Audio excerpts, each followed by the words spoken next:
Hey there, clodhoppers. Sunday of last week I shot a video about collecting eggs, and then I did some talking about chickens and snakes and just different things on the homestead regarding chickens. And we weren't able to post it right after our Saturday post because we were trying to get some more of the heirloom expo videos up. We're going to continue doing that, but I'm thinking we'll throw this one in the middle too, just because it's fun to have homestead updates from time to time.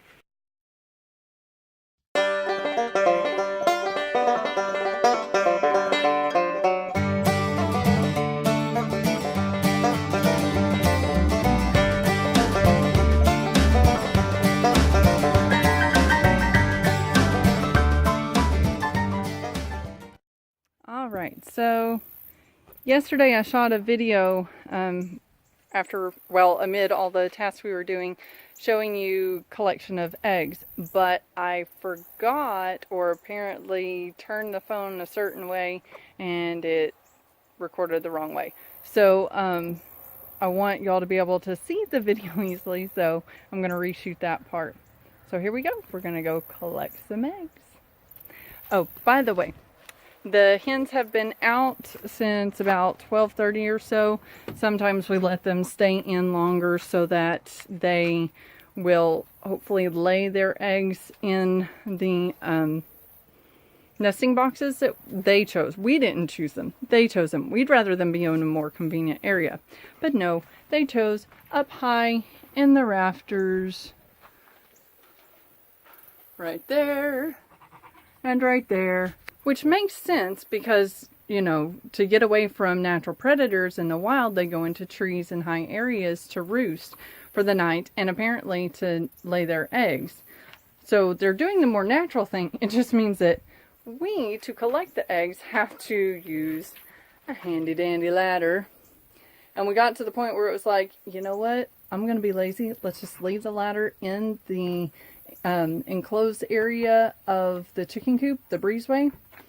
And that way we don't have to haul it back and forth. And we're more likely to collect the eggs every day or every other day than once a week, like we were doing it for a while. So it's turned out to be a better system for us.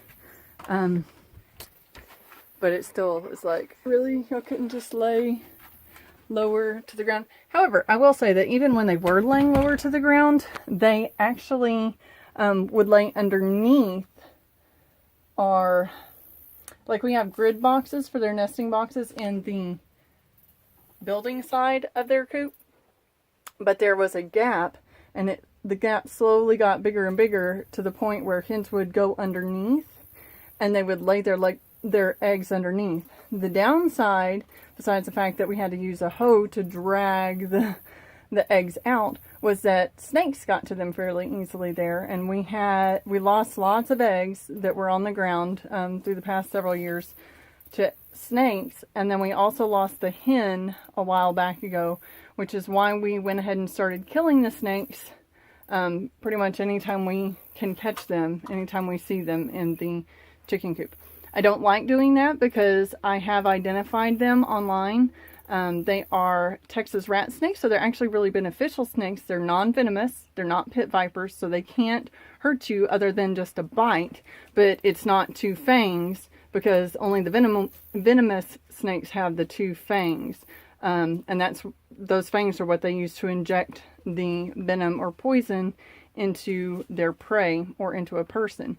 Non-venomous snakes can bite, but it's more like our kind of teeth. So you'll actually have a ring of teeth marks for non-venomous snakes. But Texas rat snakes are beneficial because they eat the rats. The downside, and we have plenty of rats and mice around here, so we want them here, but just not where they're getting our eggs. And once they find the eggs, they don't like to give them up, and they just keep coming back several times a week, and it really becomes a drain on our resources because we feed the chickens so that we can have eggs and some meat. So when we aren't getting those eggs, we're spending money on feed that we're not getting a return in the eggs. So Yeah, snakes gotta go. And we have 2 in our freezer. One is gutted and skinned and all that. We just have to chop it up and prepare it, and I haven't done it yet because there's not a lot of recipes online. So if you know of a snake recipe that's good, let me know. Leave it in the comments below, and we will go about trying that one out.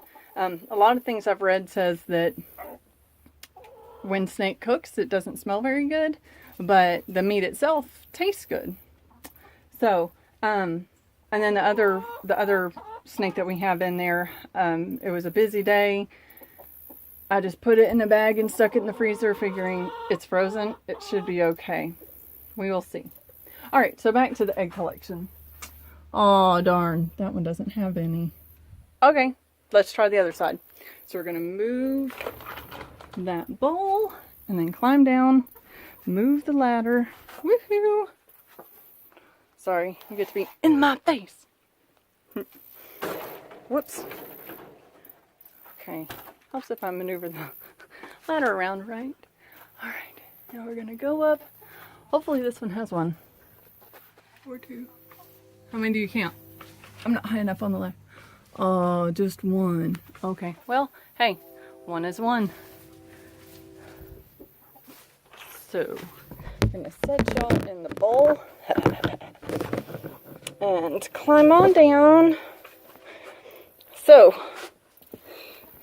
if you want to see, oops, sorry. If you want to see some videos, or a video, we'll probably compile them into one, of the snake capturing adventure. It was one day. We posted several photos and videos on Facebook. I can compile those and turn them into a video. So I will link it. Let's see. I'm supposed to point to the left, right? Is that right? Nope, that would be to the right. So there, I think. I don't know. I'm still learning. We'll try to figure out how to link another video there so that you can go to it. By the way, look at the chickies.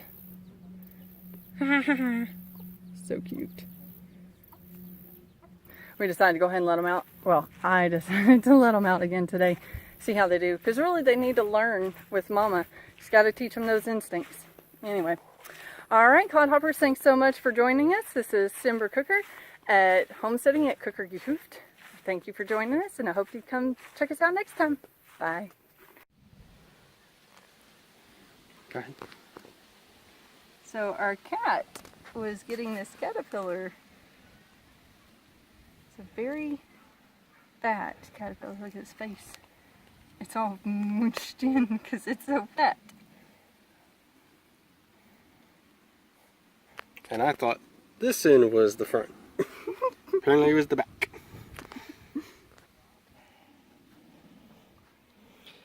Interesting things on the homestead. Always.